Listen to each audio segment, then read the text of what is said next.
a meeting point of many faiths for almost a century. Now, in less than a fortnight, the iconic Hagia Sophia will once more host only Islamic prayers. The issue of deciding the purpose of Hagia Sophia is about the sovereign rights of Turkey. Opening Hagia Sophia to prayers with a new regulation is just about Turkey exercising its sovereign rights.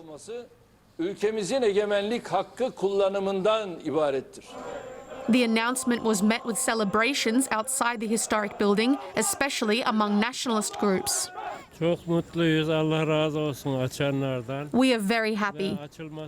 God bless those who opened it. And it should have been opened before. We were waiting for this. I am shaking with excitement. This is an incredible event. I don't know what to say. I just want to cry. It's a dream we've had since we were kids. There was an injustice. Our Constitutional Council has addressed that injustice. I am deeply grateful to them. Hagia Sophia has found its true purpose again. Right now, we are very excited, proud, and hopeful that the services here will be beautiful. But for Orthodox Christians, the decision has been met with dismay. It's a move that is seen as dismissing thousands of years of history. Built in the 6th century as a Byzantine church, the Hagia Sophia was the world's largest Christian cathedral for centuries. Almost a millennium later, it was converted into an Islamic mosque during the Ottoman Empire. In the 1930s, it was turned into a museum, a symbol of the new secular Turkish state. Since then, it has been held by no single religion, a place where popes and presidents have come to pay their respects and marvel at the architecture. The Turkish president has insisted that the site will remain accessible to all. Like all other mosques, the doors of Hagia Sophia will be open to all locals, foreigners, Muslims and non-Muslims. Being the common heritage of humankind, Hagia Sophia will continue to embrace everyone in a more sincere, unique way with its new status. But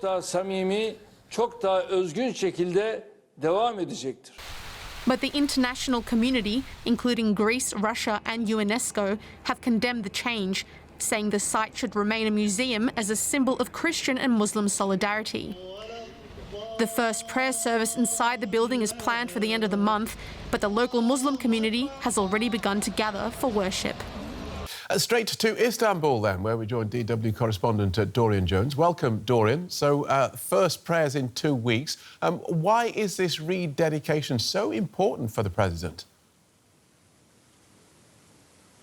Well, in his speech, he made it very clear that this conversion back to a mosque is a central importance for Muslims in Turkey, and also much about reclaiming Turkey's national identity. He referred much to Sultan Mehmed, the man who conquered Constantinople and converted the Hagia Sophia into a mosque. He quoted in the man's poetry, a figure that is very much venerated, especially among Turkish nationalists. But also tellingly, he talked about saying he hoped this decision would unlock the handcuffs on the people who are suffering from depressed feelings. And that very much is an acknowledgement of the economic malaise that Turkey's suffering. It's an economy that's been hit hard by COVID-19 and has resulted in his ruling AKP party's votes sliding in opinion polls. And this is seen very much as a way of galvanizing both his religious and his nationalist base back to support his party. Talk us through some of the reaction to today's decision, Dorian.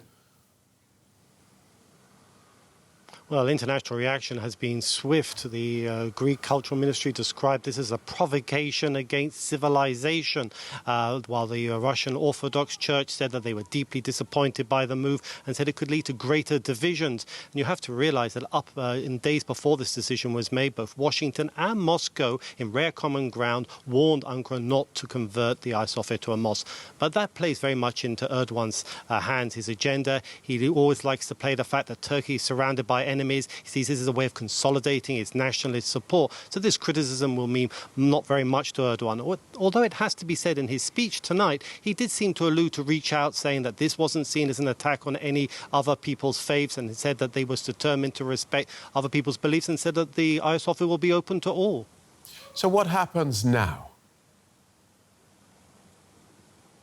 Well, that is the big question. Particularly is the concern about what will happen to the magnificent mosaics that depict Christ, the Virgin Mary, the Byzantine kings, considered some of the world's greatest, because under Islamic doctrine, you cannot perform prayers in front of figurative representations. Now, what will happen to them? In the past, when it was a mosque, they were all covered over by plaster. Now, it's unclear whether Ankara would take such a step, and in fact, we have been hearing from state news sources that they're going to use some sort of mapping lighting technology, but that hasn't been officially confirmed. But this undoubtedly is a big concern going forward, given the importance of these images, not only to Christians, but also to lovers of the Hagia Sophia. So there will be a lot of attention on this, and in fact, when President Erdogan was speaking tonight, he said that the conversion will be done very carefully, and he warned against people seeking to make controversy out of it. So he is aware of the challenges ahead of him.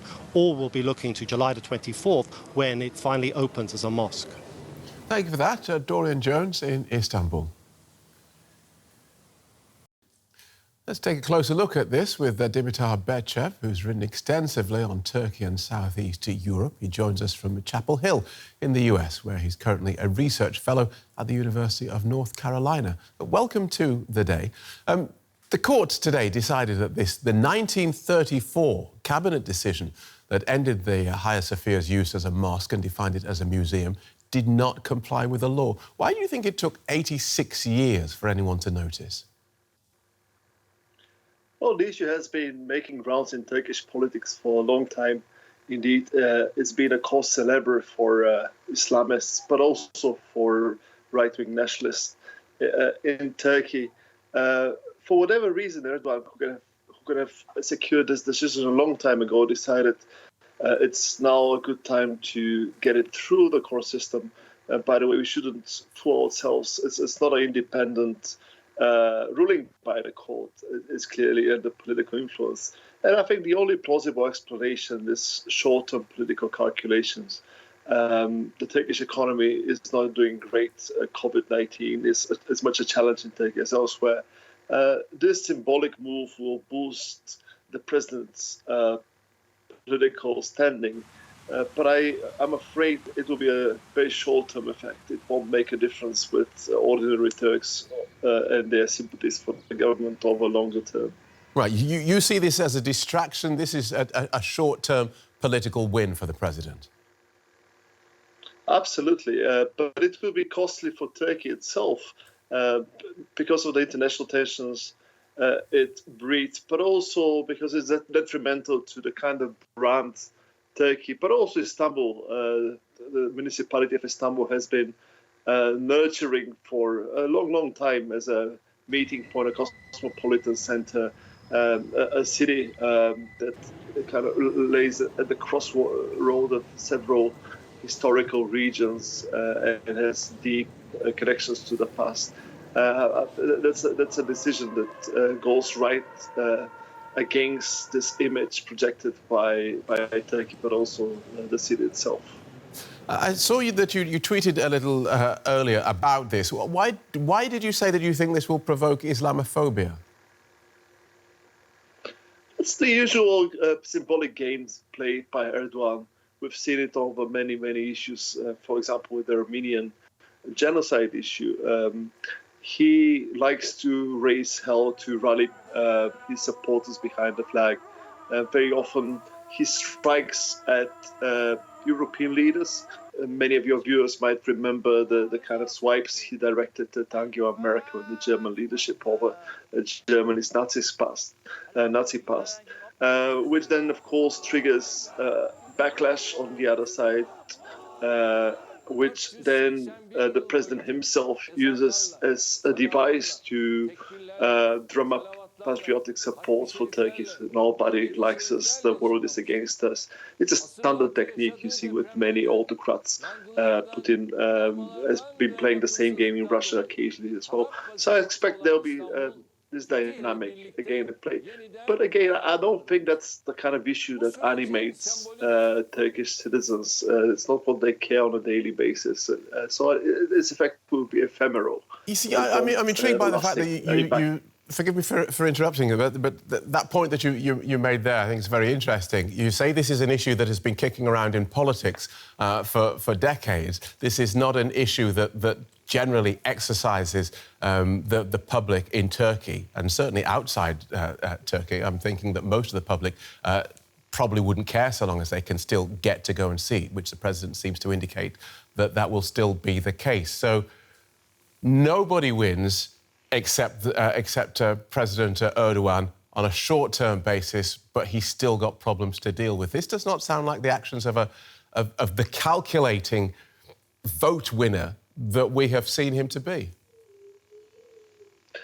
Oh yeah, but it's a short-term political game. And by the way, it's not just Erdogan winning. I guess there will be opportunity for others, the populists and nationalists in Greece, but also in Western Europe, will gladly seize on this issue. I wouldn't be surprised to see it discussed in the European Parliament, by the way, going back to my tweet about this political football on both sides.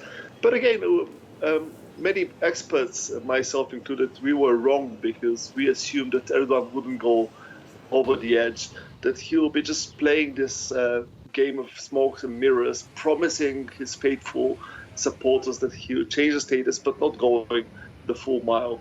Well, he did now, and he probably thinks that the consequences won't be that serious.